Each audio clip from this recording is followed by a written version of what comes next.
Syracuse has just always been known as a team that's so physical and they're big, but you guys matched that so early on. How did that maybe set the tone against this group that, yeah, maybe those last 2 years, that's in the rear view. We're a different team now. Yeah, I think we knew how they were going to play, but it was more about what we were going to bring today. We wanted to set the tone and play our game and drag them into our style of game, and I think we did a pretty good job.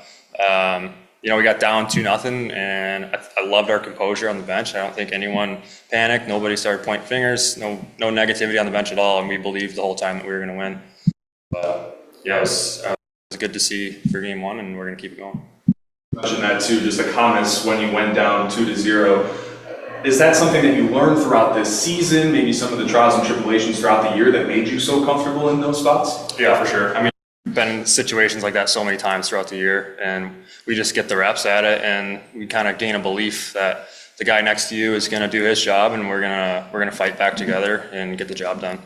You mentioned that the heart and soul of this group, regardless of the star power at the top, that the bottom six is so critical to this team and your success. And hearing that from your head coach and a guy like yourself and producing here tonight, just what has that role meant to you, that you had a head coach who is fully supportive and knows what you bring to the table? His belief in us is unbelievable, and it gives us so much confidence, and it makes us feel like we're a huge part of the team, and I think it drives us to want to be contributors and make a big impact. So yeah, when he's been like that from day one, he's been unbelievable for me, and I know some of the other guys that have been playing a little bit more in the bottom six. We've been having a great year with him, and his belief has been awesome.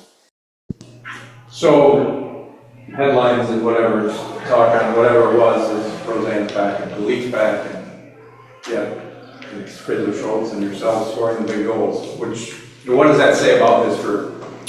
I think it shows how deep we are. If we're not getting scoring from the top six, hopefully the bottom six is stepping up. But even if those guys aren't scoring, they're such a force on the ice. Their speed and their skill, and they're constantly driving plays and playing in the offensive zone and putting them on their heels because they're creating chaos in the offensive zone. You've been personally in your 3 years here, it seems like you've always had a role. I know Seth, really liked the way you played, but it seems like it's even gone to a new level this year. Yeah, I think age and experience has something to do with that. Being in these situations more and more, I get comfortable with them, and I just feel really good right now. I think the season went well overall, and now we're trying to ride that into playoffs and go on a run here. Very good.